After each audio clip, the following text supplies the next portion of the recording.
Bienvenidos todos, vamos a comenzar la charla, va a ser breve para no interrumpir el networking, que veo que hay mucha energía, así es que vamos a tratar de tenerlo aquí cortito, pero primero que nada, unos cuantos agradecimientos a cada uno de ustedes que salió de su casa. Creo que hoy había peligro de tormenta y aún están aquí, había probablemente miedo de mucho tráfico, pero están aquí y creo que el estar aquí es lo más importante. Tenemos una comunidad vibrante, llena de energía y la conforman ustedes. La comunidad, como les dije la vez pasada que estuve por aquí, es de ustedes, para ustedes, y el que estén aquí es lo que hace que la comunidad exista. Entonces, gracias a ustedes por venir, por mostrar la cara, la presencia y también por la energía que traen, ¿verdad? De conocer gente. Si hay una meta para hoy, sé que tienen muy buenos amigos que tal vez trabajaron hace 10 años juntos y quieren, no sé, reconectar, pero conozcan a alguien nuevo. Parte de la idea de esto es que nos conozcamos, que compartamos conocimiento y que hagamos conexiones. Esa es la meta, digamos, el objetivo de la comunidad de Telescope.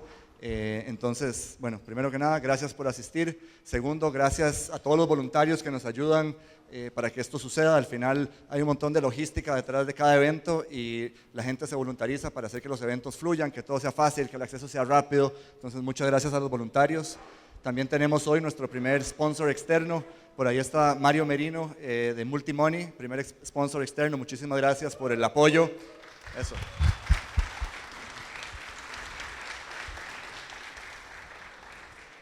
Y por último también gracias al equipo de Telescope que tiene esta labor interminable de empujar esta comunidad, a Mariano, que es el motor, todos aquí lo conocen y que sigue haciendo que esto suceda.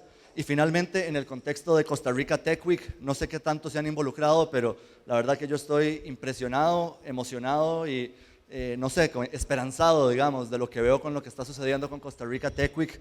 Del año pasado a la organización de verdad que la sacó del estadio. O sea, el nivel de profesionalismo, la cantidad de eventos, los que yo he asistido, de verdad que han sido increíbles, y todo lo que escucho de los que no he podido asistir es súper positivo.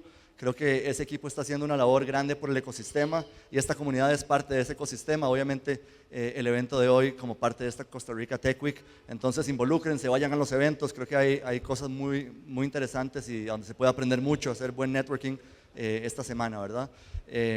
Con eso creo que vamos a pasar a la charla. Quería de vuelta agradecerles y decirles que Telescope está aquí para ustedes. Queremos seguir empujando a esta comunidad y Adam nos va a dar una charla hoy sobre AI, inteligencia artificial, que es el tema que todos escuchamos, que tal vez nos da un poco de miedo desde el punto de vista de desarrollo, que no sabemos bien cómo va a cambiar el mundo, pero que sabemos que va a cambiar el mundo. Entonces traer un poquito tal vez la perspectiva desde lo que vemos nosotros en Estados Unidos con pues, el tema Telescope, que tocamos muchos startups, estamos como pues, muy a la frontera de lo que pasa en tecnología y queremos compartir con ustedes nuestra perspectiva de qué va a pasar con AI en el mundo de software development. Entonces los dejo con Adam.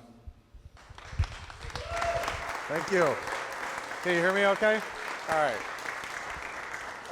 It's awesome to be back in Costa Rica.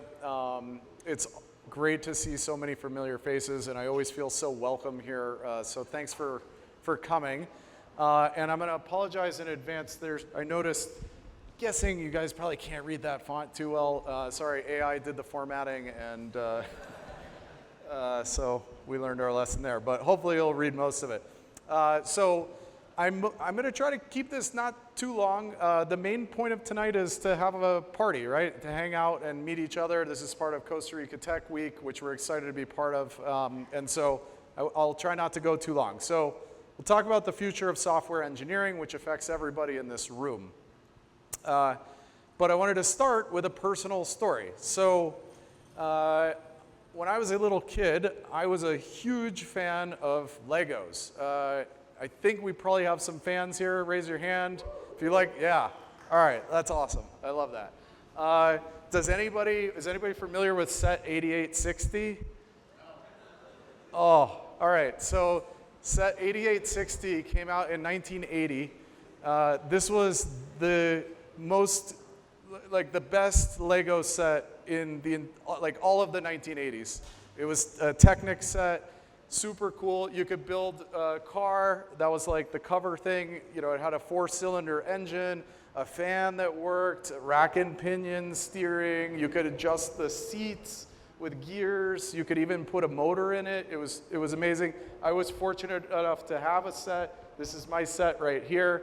Unfortunately, I had 2 brothers, and now that we're grown and we have our own kids, my mom separated all of our Legos into thirds. And so I have like probably roughly a third of the pieces required to build this again. But after making this presentation, I'm now seriously considering going on Bricklink and like buying all the parts and rebuilding it. So I used to love Legos. This is me at a Lego competition. I'm actually currently enrolled for another Lego building. I don't know if it's a competition this Sunday. I'm not sure if I'll do it. That was what our living room typically looked like. My mom was very patient. I also really liked fire. So this is me with an Estes model rocket. I think you guys have Estes model rockets here, right? No? No model? Okay, so these were, there's like a real rocket motor in there, and you'd light it, and the thing would go 2,000 feet in the air. It's pretty cool. And then over here, this is me with a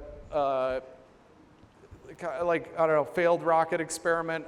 My mom started buying various forms of gunpowder for me when I was pretty young, and I'd build rockets, and then I started building fireworks and all kinds of stuff, learning how the different metals, you could grind up copper pennies and you could make green fireworks and cool stuff like that. So naturally, when it was time to go to college, I got a degree in mechanical engineering. I was like, all right, this seems aligned with my interests. I couldn't find a picture of me actually graduating from college, so I just made this one with AI, but I did get a degree.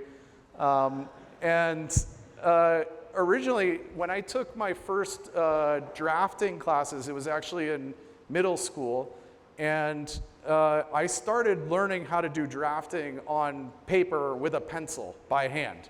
Like rulers, pencil, you had to learn how to, print really, really perfectly. And when you wanted to draw a part, you had to you had to do the 3 different views. And even when, by the time I got to college, this was now with 2D CAD, but it would take forever. To draw all the different views, and if you ever wanted to use the part in another assembly, you got to start again. Learned how to calculate all the physics by hand using a calculator. So at my first job, I actually still have all these notebooks filled with calculations being done by hand. It was brutal.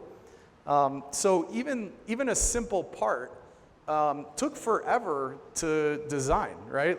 Something like this could easily take all day.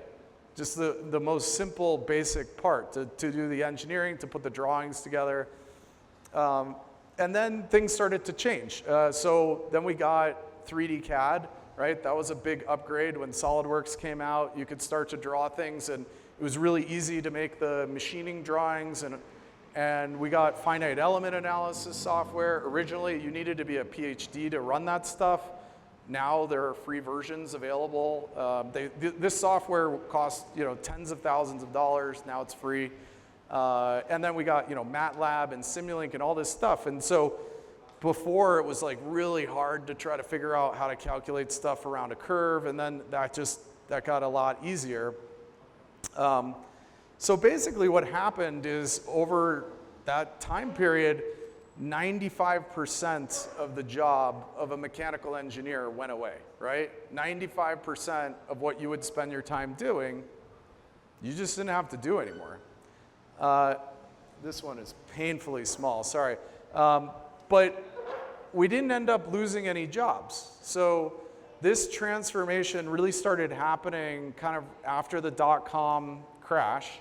And so this is a chart of the number of mechanical engineers employed in the United States for the last 20 to 25 years. And it goes from about 200,000 to more than double, over 400,000. We just slowly kept building. We needed more mechanical engineers, even though we were literally 20 times more productive. And so what ended up happening is it completely transformed what we could build. So since I know you can't read this, does anybody know what the world's first supercar was? Julian, I'm looking at you. What was it? No, come on. Good guess. All right, so the world's first supercar is generally considered to be the Mercedes Gullwing, the 300 SL. So that came out in 1954, and this is the chassis of that first supercar. And the thing that you'll notice about it is it's all tubular or box frame steel, right? And part of it has to do with fabrication, but a lot of it has to do with actually being able to do the mechanical engineering to make sure that that structure was built, to handle the loads. You can do it pretty easily when it's straight lines. And then fast forward to today, some of you might have heard of the Zinger. So the Zinger 21C is a new hypercar that's coming out any day, and the whole thing is like 3D printed using additive manufacturing. The carbon fiber's not, but all the metal is. And so this is what the chassis looks like. This is a close-up of the suspension substructure. And if you can see it, all of those parts are like bulbous, and they have all these curves, and part of the story is obviously the manufacturing, but a big part is the mechanical engineering. You never could have calculated that stuff before, right? It's all precisely done to be exactly as big as it needs to be and no bigger. So, as some of you can probably see where I'm going with this, we're now going through that same transition with software, right? 95% of the job of a software engineer is in the process of going away, just like mechanical engineering. And here's a quote from Krishna Rao, Anthropic's CFO. AI now writes over 90% of the company's code. There are a lot of people saying 100% is written by AI. It's obviously changing. And people are panicking, right? I think a lot of people are super worried, especially in the field of computer science, what's going to happen. And so you have all these smart people saying terrible things. Ahmad Mustaq, there will be no programmers in 5 years. That's the Scale AI's, Stability AI's former CEO. Mark Zuckerberg said AI will replace mid-level engineers by 2025. Whoops, that was wrong. Any mid-level engineers here? Maybe they did get replaced. I don't know. All right, they're all seniors. Sorry. All right, that's a little out of place. Then the third one, maybe we don't need software developers, from Matt Garman, CEO of AWS. What the hell? But the data kind of disagrees. So job postings for software engineers in the United States are actually growing. So this is a chart looking at job postings on Indeed for all jobs, okay? And the dark blue is software. The light blue is all jobs. So up until about a year ago, things were still kind of cooling off from the overhang from 2021. We all know that was a great time. But then about a year ago, the lines started diverging, and software engineering jobs just started increasing. And if you look, things got really, really good around November of last year, and that's about here. And what happened, it really started accelerating. Anthropic, they've got a pretty good idea of how to use AI to write code. They have I looked yesterday, they have 150 open jobs for engineers right now. Then we also have all these luminaries predicting the end of SaaS, right? Software as a service, we're not going to need it anymore. We're just going to vibe code everything. We've got Satya Nadella. Business applications as we know them will collapse in the agent era. And Dario Amodei, our favorite from Anthropic. Software is going to approach zero marginal value. So all that software all of you have been writing, no value, according to him. And the stock market believed them, and it just started tanking for software stocks Here's a headline. Again, sorry you can't read these things. $300 billion evaporated. The SaaS apocalypse has begun. Some of you guys have probably heard of SaaS apocalypse. But the BVP Cloud Index, which tracks all the emerging cloud stocks, tells a different story. This is a chart. I don't know how these got so small. They weren't as small on the computer.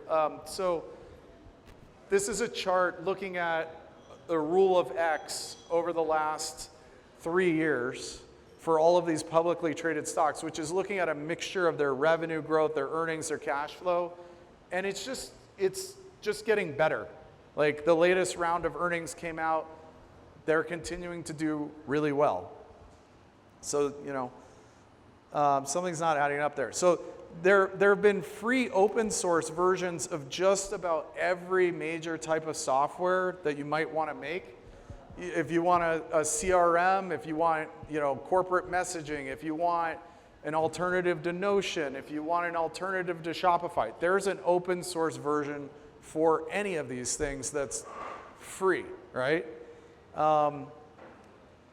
So given all that, like you guys have some experience, would you really want to vibe code and support all that stuff? Like I wouldn't want to do that. I think that's a terrible idea. So I think things are definitely going to change, but maybe the narrative that we're all hearing is not quite right. So let's talk about what is changing and what you should expect. Obviously, embracing change and leveling up your use of AI is the baseline. And that's what brings all of you guys to these events. This is what we try to talk about. A number of you in this room contribute by giving talks, talking about, hey, what am I working on? What's working? What's not? That's critical, right? Are you just using AI to complete code, or are you actually doing outcome-driven development? There's a difference. You got to keep pushing yourself. Are you just using AI for coding, or are you actually finding ways to integrate it into your product to create completely new customer experiences?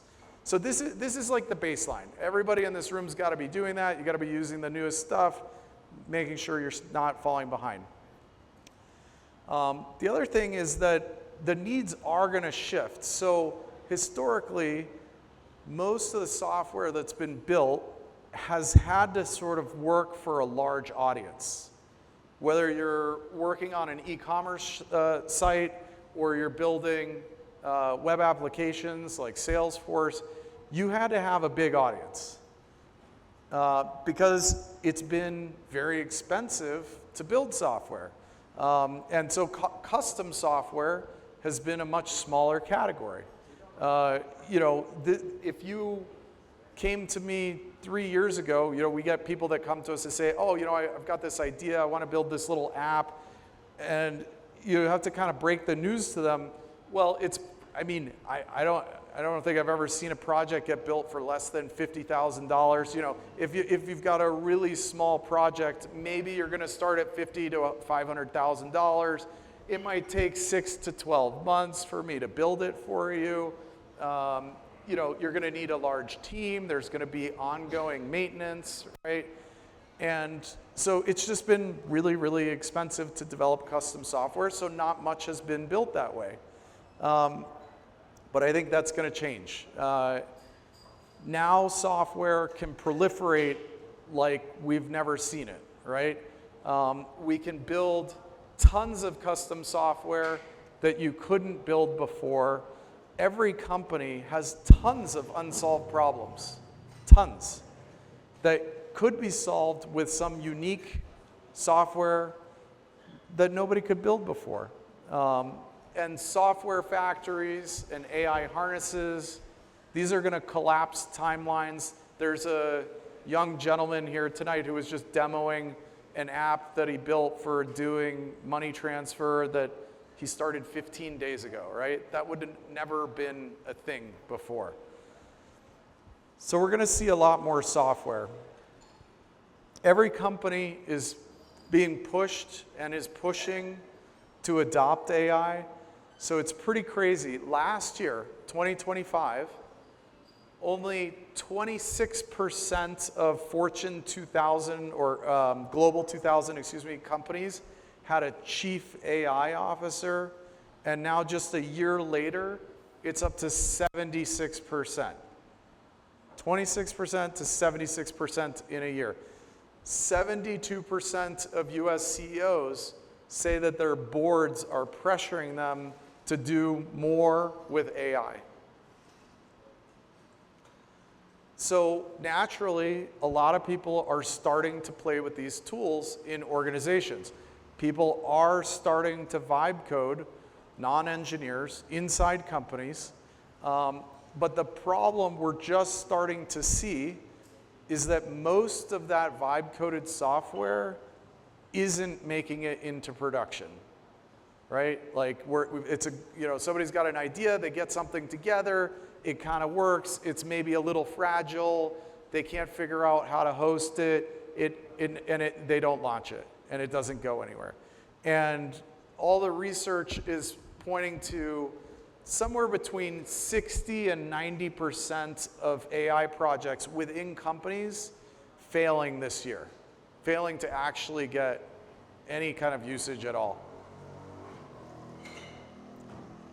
So I think where this points us to is that companies are going to have internal software departments. So, we used to have just sales and finance and marketing, and then decades ago, we started having this thing called IT, right? And now any company of a certain size has an IT department.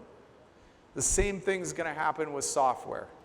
So every company is going to need software engineers inside in what will be called the software department to take all this AI stuff, all this vibe-coded stuff, and actually do the work to make it into production. And if this happens, if you do the math, it's going to dramatically increase the number of engineers that we need. Even if we just had the same number of people that work in IT, which I think we'll have many more, because I think the use cases with software are even greater, it would more than double the number of engineers we need in the United States. Double. So you can already start to see early signs of this happening. There's a role that just got started, that got minted, called a go-to-market engineer. So what's been happening is, over the last year, sales and marketing teams have been vibe coding stuff, and they've been figuring out, hey, there's a lot of cool stuff we can do here, but we need an actual engineer to come in to make this really work. And so they started posting jobs for what they're calling a go-to-market engineer. Has anybody here ever applied for a go-to-market engineering job? That's the next slide. But I doubt nobody here has ever applied for a go-to-market engineer job, right? Raise your hand if you have. No, because this is a new thing. But there were only 1,000 jobs just a year ago, and now there are over 5,000 jobs in the span of a year of people looking for go-to-market engineers. Palantir, you mentioned forward deployed engineers, right? So Palantir is famous for making the forward deployed engineer popular. So Palantir, on the cutting edge with AI, they're trying to deploy this AI in companies. These companies don't have appropriate software resources inside, so they came up with the forward deployed engineer, and they said, okay, just pay us enough money and we'll send one of our engineers into your company to make sure that we can actually get the use out of the AI that we need. Forward deployed engineer roles have grown by more than 700% in the last year. There are 49,000 open jobs for forward deployed engineers on LinkedIn right now. Has anybody here ever applied for a forward deployed engineer role? Yeah, we got one. Julian has, I remember that. It's not even on your radar yet, but this is happening. This is where the jobs are starting to shift a little bit, right? OpenAI, some of you probably saw this last week. Just last week, they said we're putting $4 billion,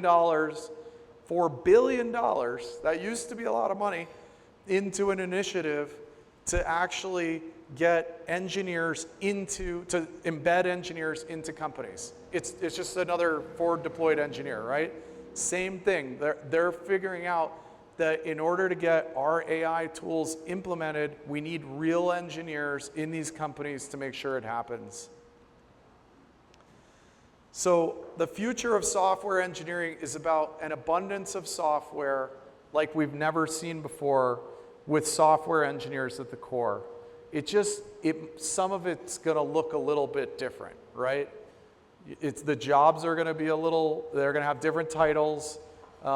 Things are gonna shift. More of you might be working on custom software and fewer of you on off-the-shelf software, but the jobs are actually gonna increase. So the job of the mechanical engineer didn't go away. I no longer do it, but it's not because I couldn't get a job. I just got more interested in software. The job of the software engineer is not going to go away either. It's not. And if I go back to why I first got attracted to engineering, it was for creative problem solving. That's what I love doing. I love looking at Legos, figuring out how am I going to put these things together to get the result I want. You're just going to get to spend more time doing that and less time on the implementation tools. Telescoped is going to be at the center of this revolution. Probably many of you have never heard our mission statement before, so I thought it was worth it to put it up here. Our mission statement has not changed since we started the company more than 6 years ago. It's the pursuit of opportunity and purpose for the talented people of the world. And we've been very consistent on this. I told Julian I was going to call him out. I pulled up my old LinkedIn message. This is exactly 6 years ago, May 29th, 2020. I messaged Julian, and this is what I said. I said, hey, Julian, I'm building a community of Costa Ricans interested in remote software engineering, and I'd love to connect. And you connected, and I could tell there's a little bit of, is this guy for real, or is he just full of shit, and he's trying to like hire me as an engineer, and he's gonna be gone tomorrow. Well, 6 years later, I'm here. This is a community. I'd say we held our word, right? So we started the physical events, like what we have tonight, in May of 2022. So this is actually the 4-year anniversary of us doing in-person events. We've hosted 47 in-person events, 47, almost exactly one a month for 4 years straight. And over 2,300 of you have come to these events to meet each other, to learn, to get free drinks. So want to say, first of all, thank you to all of you guys, and Max said it as well. Thank you to the team, Mariano, who heads up our community, Luani, who helps us, Andreas, the whole Telescope team, our volunteers, but also all of you guys, because if nobody shows up, there's really not much of a community to build. So thank you guys. Yeah. No, one second. We also help engineers get amazing jobs. The average tenure for an engineer working in tech in the US is 2.1 years. So you either get bored, or you get fired, or the company goes out of business. Average is 2.1 years. For telescoped engineers right now, on average, we haven't been around this long, but this is the projection, if you look at the numbers, is around 8 years. So we're doing something right. We've got incredible talent here. We find incredible companies. And when you put those two things together, you get great results. We're also building new ways for engineers to represent themselves online and to get jobs. And we would like anybody who's here to be a design partner if you're interested. So if you are, scan the QR code now, leave it up for a second.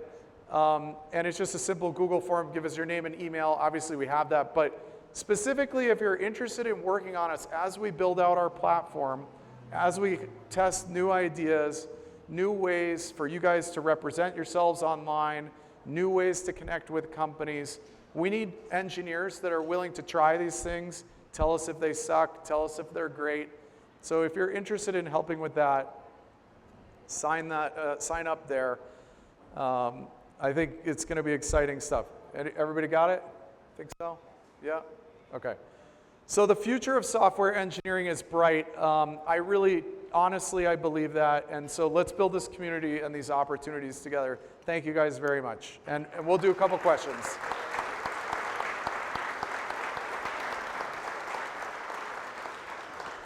So I don't know if you guys have any questions. I wasn't going to do any questions, but then I thought if you guys have questions, if you want to talk about anything of what's going on, what we're seeing, happy to entertain one or two questions. Yeah. Hi. Oh, thank you so much for this talk. I have one question. So do you think to go to prod, us software engineers should focus more on DevOps? Like if we don't have any experience, we should focus more on that? I mean, I think DevOps is an interesting time for sure. There's some obvious pull there. I don't think it's going to be a requirement. I don't think that if I were in your shoes, I'd be thinking a little bit more about, well, what if I wanted to be in an internal software team, right? What would that look like? Well, I would need skills in interacting with a lot of different constituents inside a company. Oh, gee, where might I build those kinds of skills? Well, what about an outsourcing company, right? Which Costa Rica has a lot of. So I actually think a lot of the people in this room, you guys have already been getting training in a way that you didn't really realize. So I would worry less about whether you're full stack or front end or DevOps. I think I'd be thinking more about these new types of jobs. But I also think plenty of regular old software jobs are going to continue to exist. I don't think SaaS is going anywhere. Some of this stuff is going to go away, but a lot of it won't. One last comment. I think the one thing you cannot not do is adopt AI. You got to take all of these new tools, learn them, use them, live in them. If your job doesn't let you do it, change jobs. Yeah. Can I go? Yes? Okay. My name is Felipe. Thank you so much for the event. Actually, I'm not an engineer. Uh-oh, and I'm quite new to the community. I just came for the drinks. But I arrived to Costa Rica recently after being an entrepreneur for several years in Europe. And I'm quite interested. I'm telling the people here to find a partner. Can I do that with Telescope? Are there any engineers, willing to make their own companies in your platform? I mean, I don't know a lot about Telescope, but I wonder if I can find talent through your community. So we have lots of engineers that are interested in entrepreneurial pursuits, and that's the whole purpose of these events, right? Is go meet some people, and maybe you'll bump into somebody who either is interested in that or could actually help you. And you can join our platform, post, everything's open, and the community is open. It's, like I said at the beginning, for you guys and by you guys. So by all means, we love it. We'd love to see those connections happen. And bring the story back after you build a successful company with somebody from Telescope. Anybody more questions? Any other questions? Otherwise, we can get to the partying part. You guys are so quiet. Bueno, para cerrar, let me just close. Para cerrar, de vuelta, muchas gracias a todos por participar, por ser parte de la comunidad. Creo que celebrar 4 años es un gran hito. Es justamente nuestro aniversario en mayo, 4 años empujando a la comunidad. Entonces nos sentimos contentos, emocionados. Después, como les decía, con este empuje del Costa Rica Tech Week, todavía más emocionados sobre lo que está pasando. Y tal vez para cerrar, bueno, Adam y yo llevamos, no sé, casi 20 años trabajando en el mundo de software, como algunos de ustedes, pero tal vez no todos. Yo no estuve en el mundo de software cuando fue el .com en el 2000 y siento que estamos viviendo una transformación que es la oportunidad generacional más grande que vamos a vivir. Entonces, no la dejen pasar. Como les dije antes, adopten las tecnologías, aprendan, inmersas en ese mundo, y si el trabajo en el que están no les da el chance de hacerlo, háganlo afuera, tengan proyectos, asóciense con alguien, hagan un side project, un open source project, y si no es eso, pues tal vez busquen un trabajo donde les incentiven a hacer eso, porque el que no se monta en la ola pues se va a ahogar. Esta ola no para por nadie y verdaderamente es el cambio más grande y no es de esta década ni de este año, es de nuestra generación. Entonces, con eso los dejo. Muchas gracias de vuelta y espero que se conozcan entre todos. Si no conocen a alguien nuevo hoy, no cumplieron el objetivo. Y bueno, muchas gracias de vuelta.